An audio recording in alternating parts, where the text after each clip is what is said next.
Estamos cumpliendo un año de gobierno del presidente López Obrador. ¿Cuál es el destino de la economía mexicana? Acompáñenos, de esto vamos a platicar hoy aquí en Índice Económico. Soy Darío Celis y le doy la bienvenida a Marilena Vega. ¿Cómo estás, Muy buenas Marilena? noches, Darío. Muchísimas gracias. Bien, mucha información. Acompáñanos. Comenzamos.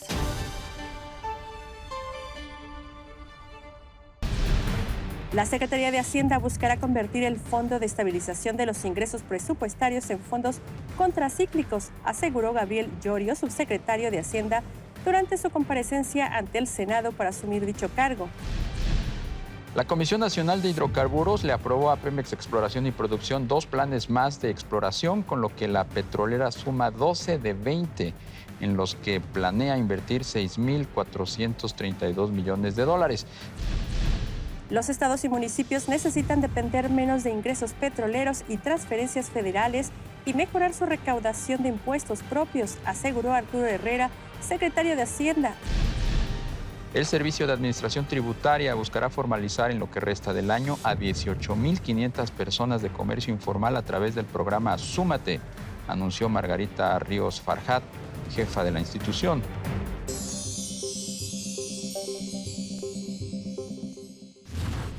A casi un año del nuevo gobierno, ¿cómo nos encontramos en materia económica? Vean lo que le preparamos. La situación económica, tanto nacional como internacional, es compleja. Sin embargo, los índices de deuda del país son relativamente bajos comparado con países de América Latina, Europa y Estados Unidos. La relación de deuda contra el Producto Interno Bruto está bajo control. Lo preocupante son las tasas de interés altas relacionadas con la deuda. Y aunque se está muy consciente de que la economía mexicana se ha venido desacelerando en los últimos meses, hay varios factores que lo explican. Hay un contexto internacional complejo, desaceleraciones en todo el mundo y particularmente en el caso mexicano, una situación de incertidumbre. De acuerdo con analistas y la iniciativa privada, anteriormente México llevaba una correlación muy alta con el crecimiento económico de Estados Unidos. Sin embargo, este año se ha separado. Los americanos estiman un crecimiento superior al 2% y nuestro país difícilmente alcanzará el 1%, por lo que se está trabajando para estimular la inversión nacional.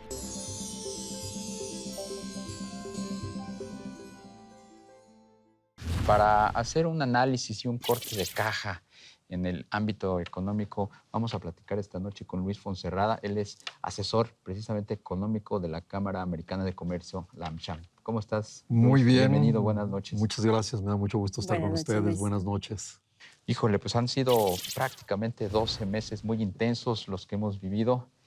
Desde el punto de vista económico, estamos expuestos también a choques externos, Claro. a eventos inéditos como parte, como también dice el presidente, no fue un cambio de gobierno, sino es un cambio de régimen. Ese cambio de régimen, ¿cómo está impactando los indicadores económicos y la marcha de la economía? Bueno, mira, efectivamente, hace un año que se inicia todo este proceso.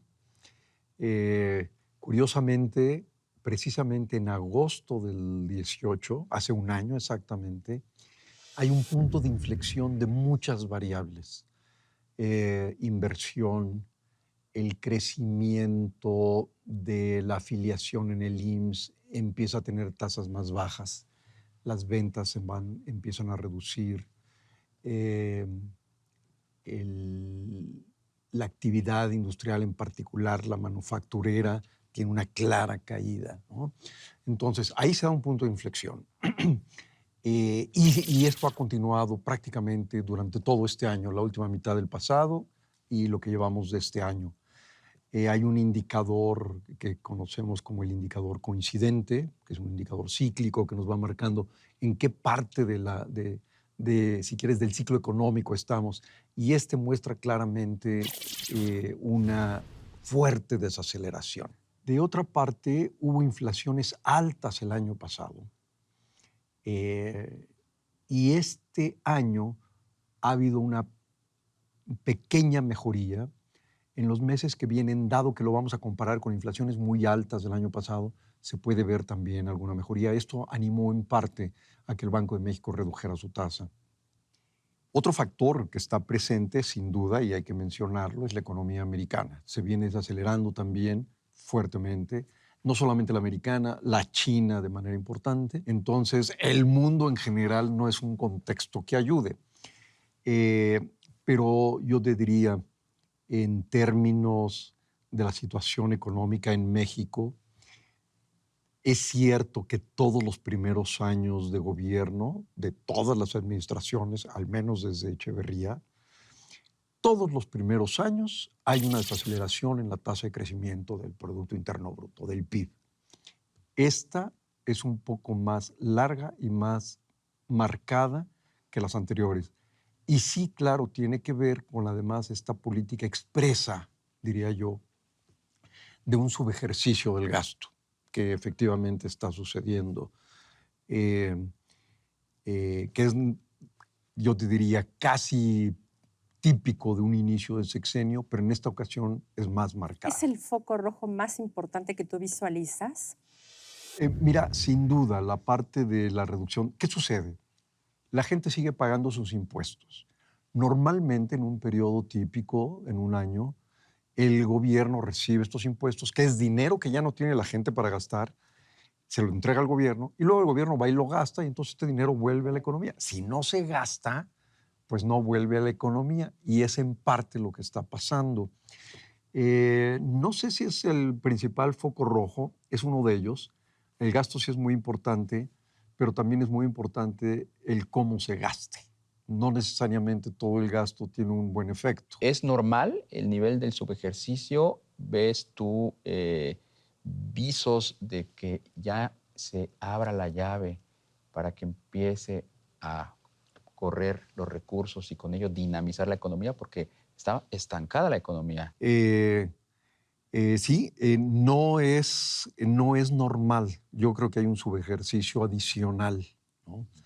¿Qué tan rápidamente van a empezar a gastar? Bueno, el subsecretario Arturo Herrera, cuando era subsecretario, mencionó en algún momento que se empezaría a ya permitir un gasto superior en la segunda mitad del año. Ya estamos en agosto. No se percibe todavía las ventas que se registra, por ejemplo, en ANTAD. Sí, si se iniciara un poco más de gasto o bastante más de gasto, yo creo que podría evitar este estancamiento que mencionas, porque es evidente que lo tenemos. Ahora, es muy importante en qué se gaste también, porque hay un gasto productivo que genera empleo, productividad y crecimiento.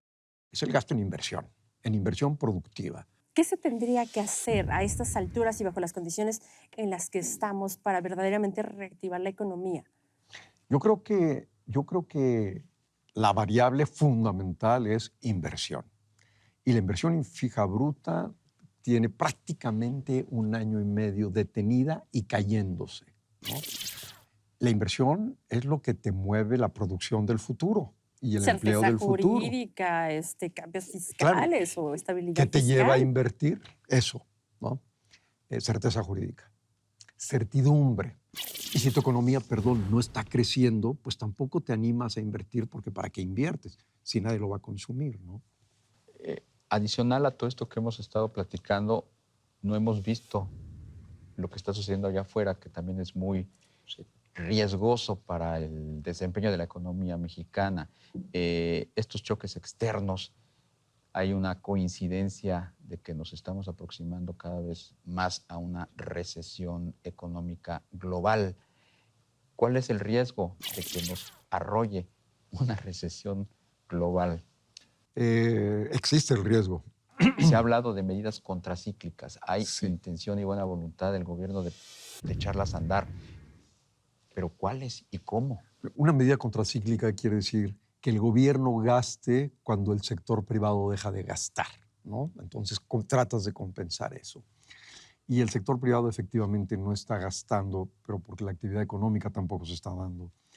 La medida contracíclica sería efectivamente, como lo anunció recientemente ya el secretario de Hacienda, gastar en aquellos proyectos específicos que permitan reanimar la economía.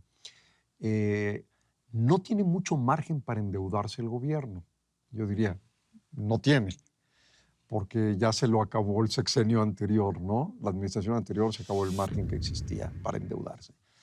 Entonces están usando uno de los fondos, pero por supuesto que podrían utilizar los recursos que tienen actualmente. Sí se requeriría una política anticíclica que sí podría tener algún efecto para atenuar esta caída, ¿no? Hay algunos indicios en la economía americana claros, por ejemplo, la construcción y la manufactura, que vienen en una desaceleración muy marcada. De otra parte, hay otros indicadores de temor a nivel mundial, como la tasa o el rendimiento del bono del Tesoro americano a 30 años, que llegó a tasas no vistas desde hace muchísimos años, ¿no? Y esto quiere decir como es una búsqueda de seguridad. Un bono Pero está Alemania, China, que también pudiesen afectar la economía. Un detonador para sacudir, en el buen sentido de la palabra, a la economía y ponerla en movimiento. ¿Crees tú que puede ser la reducción en la tasa de interés? Eso ayudaría a irnos, estábamos en 8.25, ahora estamos en 8, 7.75 ayudaría en algo. Mira, la reducción es relativamente baja. Es decir, las empresas, el consumo, el crédito al consumo viene cayendo claramente y a las empresas también, y el crédito para adquirir autos también. Entonces, ¿es la tasa de interés la que impide que haya este consumo? A mí me parece que sería un factor en el margen, muy marginal, muy marginal. ¿Por qué? Porque lo que está sucediendo es que la gente está dejando de percibir ingresos. Hay un deterioro en el poder adquisitivo. Hemos perdido posiciones de empleo que ganaban más de 2 salarios mínimos y se están dando por abajo de 2 salarios mínimos. Entonces, la gran demanda que pueda venir no la va a disparar la tasa de interés. La puede disparar el empleo, donde haya más recursos para gastar, un mayor ingreso familiar. La tasa de interés puede influir, sí, pero yo creo que marginalmente, sobre todo ante una desaceleración tan fuerte de la manufactura americana. Es decir, ¿cómo compensamos con nuestra tasa de interés la desaceleración americana? No hay manera. Con creación de empleo, sí. Pues Luis Fonserrada, asesor económico de la Cámara de Comercio de los Estados Unidos, la AmCham. Muchas gracias por habernos acompañado esta noche. Un placer estar con Luis. ustedes. Buenas noches. Buenas noches. Pues amigos, Darío, ya escuchamos difícil panorama interno y externo, pero ¿hay alternativas para reactivar la economía? Esa es la pregunta. ¿Se podrán utilizar, Darío? Sin duda, y se empieza a percibir un cambio en la mentalidad del propio presidente. Yo creo que ya es momento, y así lo estamos observando, de empezar a cerrar filas con el sector privado. No hay de otra. Con el concierto de las empresas y los empresarios, la actividad económica tendrá que replantearse y sobre todo encontrar el rumbo correcto. Muchísimas gracias por habernos acompañado. Muy buenas noches, Marlene Vega. Muy buenas noches, Darío Nos vemos Celis. el próximo miércoles, 11:15 de la noche, Índice Económico, por supuesto, por ADN 40.